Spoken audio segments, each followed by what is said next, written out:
So it's not lost on me that this may be a weird video to make,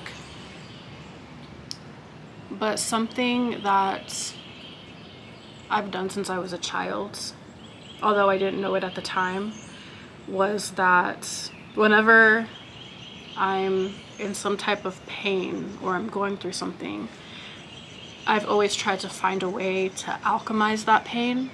Something that has always helped me, or something that I've always ran to in order to do that, is through creativity of some sort, whether it was writing, journaling, making videos. And I really don't even know if I will post this, but there's something about just talking to a camera, talking out loud, that I feel like will help me process things a little bit more. My grandma died 3 days ago,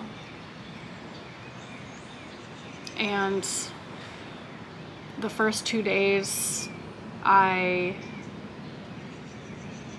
laid in bed and I slept most of the time. Yesterday and today I have been trying not to stay cooped up inside and sleep, because I actually want to feel my feelings, feel my emotions, feel everything. And obviously I can't do that when I'm asleep. I've been trying to get outdoors, because another thing that has always helped me is just being out in nature. There's something very calming and grounding about being outside. So I have been trying to take some time out of my day to do that and feel all my feelings. This is not the first death of a loved one that I have experienced, but that doesn't make it any easier, obviously. It's not any easier, but I feel like I am processing it so much differently. I cried the first day, but I haven't really been able to cry since. And I don't know why, what that means. I don't know if I'm just numb. I don't know. Something that is interesting about death is that, well, like, it's inevitable, right? Like, we're all going to die. I know this.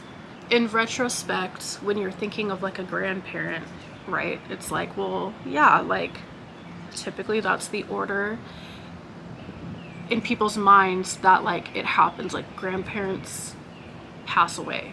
But it's so weird as an adult, because I don't know how to explain this, but I feel like a lot of my friends' grandparents died when they were really young. I feel like it's different as a 30-year-old, because it's such an eye-opening experience that you're grown, but you still have so much growing to do, and that no matter how old you are, you're always going to need your grandparents. You're always gonna yearn for a grandparent. It's like that weird realization of like, oh, like I'm grown, but like I'm not that grown. There's still like a young girl inside of me that yearns for my grandparents. Something that is really hard for me about death and sends me into an existential crisis every time is going outside, going back out into the world, going to the grocery store, going back to work after something like that, and you can't believe that the world hasn't stopped spinning. And it's almost like you just like want to stand there and scream at everybody and say like, hey, like does anyone not know that we lost someone really, really great today?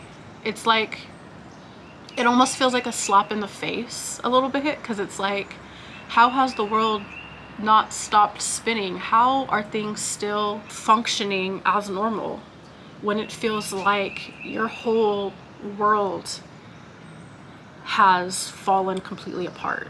I was supposed to work this week, and when she passed, I was like, I'm not working. I called off for the week, and I can't even fathom going back to work, because it's like, when you think about the fragility of life and how short life really is, and how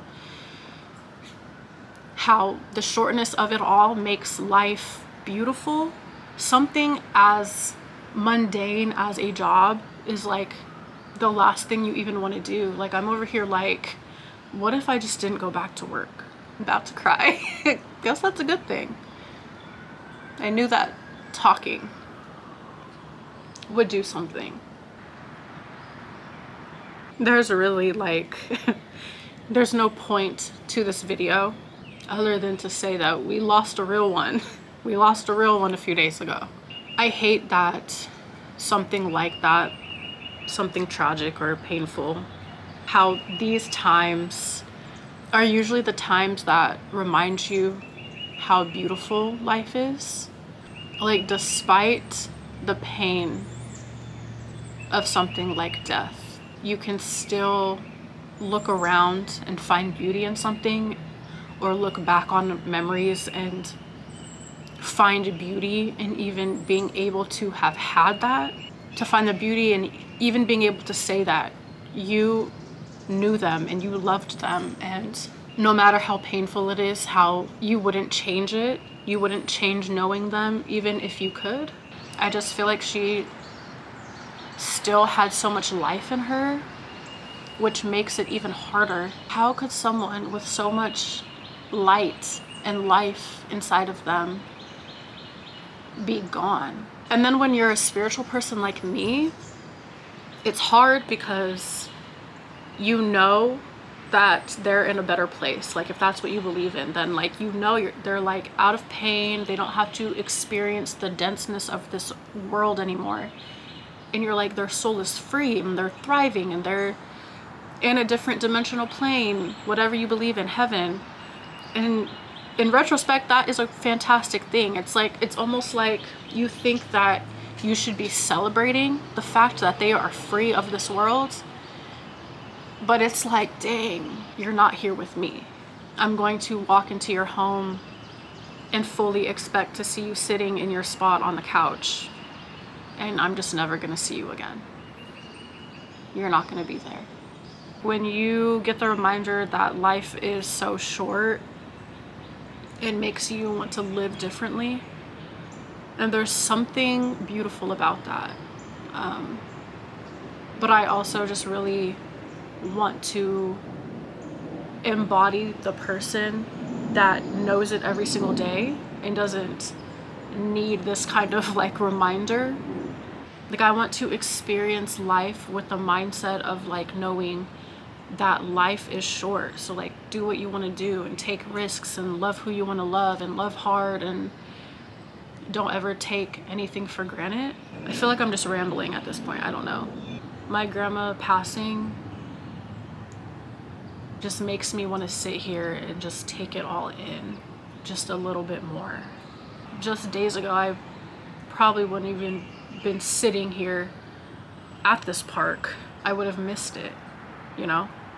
Life is short, so just love hard and do what makes you happy and forget everything else. Just be present and hug a loved one a little bit harder today.